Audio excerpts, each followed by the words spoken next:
right? So what is the natural diet for a human being? Natural diet for a human being is plants, right? If you look at everything about the human anatomy, the more and more research I did, the reason that I became a vegan, plant-based, living a plant-based lifestyle is because about 3 years ago, a little less than 3 years ago, my mother passed away suddenly from a heart attack. So she was here today, going the next day, literally, right? And at that time, I was in the worst shape of my life, right? This was about a year and a half, 3 years ago. So about a year and a half ago, I decided to become a vegan, right? Because right after she got the diagnosis, or right after she passed away, I went to the doctor maybe a month later and I got the same diagnosis. Hey, you have high cholesterol, which is crazy bad.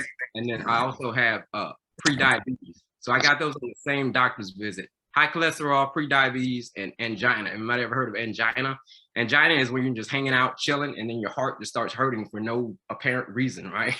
And then you feel the pain going down your arm, right? That's what's called angina. It's an early sign that you don't get a hold of it right now, you're getting ready to have a heart attack, right? Keep in mind, my mother had just passed away from a heart attack, right? So I was on the same path, pre-diabetes, heart disease, and the same doctor's visit. So I went on a crazy mission to find out what, I started putting these things, so when my mother passed away, I started putting these things into Google, like, why do people die, right? I was furious. I wanted to know why my mother passed away, right? And then a year later, my uncle, my wife's favorite uncle, he passed away from cancer, right in this room, right over here, right? He passed away from cancer. So I saw both sides of death, right? I saw death will take you out like that. And I also saw death will take you out from a very strong person and will take you out into very, very, very, very slowly, right? And you don't want to wish that on anyone, right? So I went on a mission to find out, why do people die? And the more research I did, and when I went back to school, the more and more I kept saying, it's the food, it's the food, it's the food. Well, okay, it's the food. Well, what about the food? What about this food? And specifically is that it is the wrong type of fuel source for the human body. It's just kind of like when you go to the gas station. You go to the gas station, what type of fuel do you put into your car?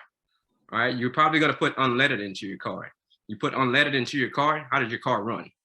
Probably runs like a champ, right? But next week, you pull up to the gas station, but this time, instead of putting unleaded into your car, this time you grab the green pump. Anybody know what the green pump is? Anyone to chime in? Anybody know what that green pump is? Diesel. Diesel, right? Diesel. What happens if you put diesel into your car? Anybody want to chime in? Your engine will seize. It will seize, right? Exactly what's going to happen, right? You put the wrong fuel source into your car, it's going to stop, right? It's not going to run. It may run, but it's not going to run like it's supposed to. Well, it's the same thing for the human body. It's literally no difference, right? Everything starts with your fuel source. So to get your car to go, you literally have to go to the gas station and fuel it up. If you do not fuel it up, guess what? Your car is not gonna go. So that is the base. That is the foundation. If your foundation is not correct, guess what? You can do take all the medication that you want in the world, right? If your foundation is not correct, if you're not putting the right fuel source into your body, I think someone's unmuted. If you're not putting the right fuel source into your body is going to operate just like that car. It's going to crash, right? Crash meaning in the sense that diesel fuel. So what is diesel fuel in the sense of the standard American diet? That standard American diet is S.A.D. It's filled with diesel fuel. What is diesel fuel? 60% processed, 30% animal products. Processed food, the definition of processed food is it's similar to food, but it's not actually food, right? You put that into your body, guess what happens? Your taste buds say great, but your actual body says, I do not like this. I hate this, right?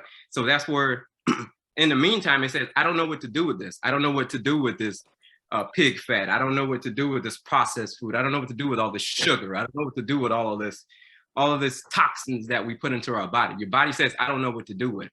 So in the meantime, what it says, until I figure out what to do with it, this is what your body says. I'm going to store it. I'm going to store it as fat. This is your body's defense mechanism. Defense mechanism towards toxins. It says, I don't know what to do with this. So in the meantime, I'm going to store it as a fat cell, because fat cells, they can grow, they can do all kinds of stuff, right? That's where your body attacks toxins. So that's why over time, human beings, we just gain a tons and tons and tons and tons and tons of weight. There's 3 species that are pretty much overweight. And I'll let you guess what those 3 species are. Actually, for the sake of time, I'll tell you what those 3 species are. We know that human beings are number 1. How many overweight human beings do you see?